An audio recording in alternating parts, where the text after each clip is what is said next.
since we have already talked about technique and how to kick the kick drum and how to check the hi-hat, some basic considerations on how to hold a stick, basically.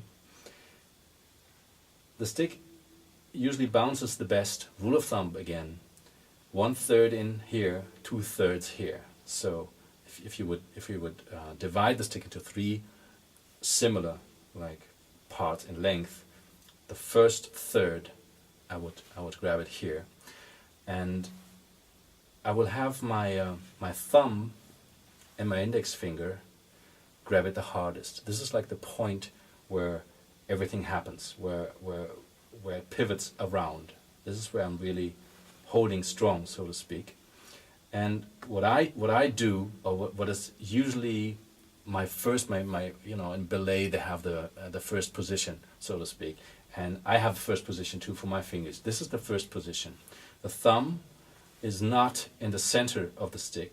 It's a little up to this side, up to the hand, because the index finger, I'm in the first joint here. I'm holding it with my first joint, and if I press here really hard, the stick can go nowhere, and that's exactly what I want. So I want to be able to hold it really hard, or have it just lightly, but it won't go anywhere because this thumb is not here, or even here, because then it can really pop out easily, like so.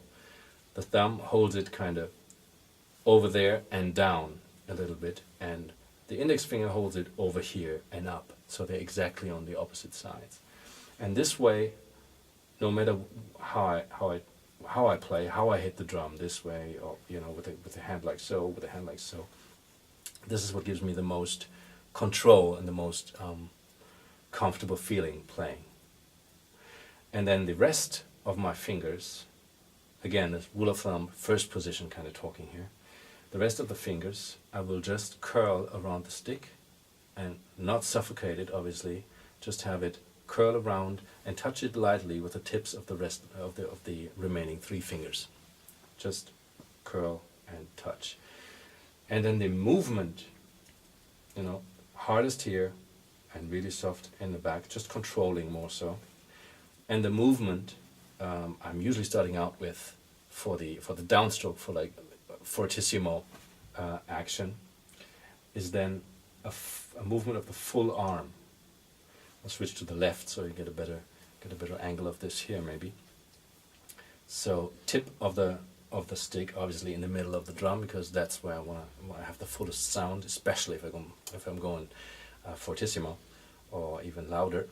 And then the movement will be curling up the wrist like so, and getting up a little higher with the lower arm, moving back here without losing grip here, because that's the part where your tendons say, okay, I'm not long enough for this, but they will be if you practice it. So I'm really holding strong here, fingers curled, go down with the lower arm, and then execute the stroke. So that's really slow motion theoretical stuff right now. In a more fluid way, this doesn't look so odd anymore, I hope. But that's exactly what happens. So my first encounter with the stick is right here. The rest is controlling, so it doesn't go left and right. And then I go here, back down, and in it. So this is the movement that helped me understand what actually movement is. It always incorporates the lower arm. You're kind of preparing the stroke. Actually, the sound I make on the snare drum, or I make on any surface that I'm hitting, it starts with the upstroke. It starts with the beginning of my movement that actually will eventually lead to the sound I'm creating. You have seen that when I showed the bass drum technique. It's the same thing. I really paid attention to the whole motion, and it's actually, if you compare the two, you can flip back to that video if you want to. It's the same thing. Here it's like wrist, lower arm, wrist, lower arm, and in it. And here is like heel, toe, heel, toe, and we're in it. So it's basically the same motion, just translated for the feet and for the pedals we're using from the sticks and how we're using the hand with the stick. And later, of course, we will do different things with this, different techniques like finger control will come to it. But what I'm thinking big into small, meaning I use my whole body first and train the whole big motion. Then I train the wrist motion. And lastly, I train the finger control motion. So eventually I will be able to have all this arsenal of expression to my... one word missing. So eventually I will have all this arsenal of expression and tools at my disposal.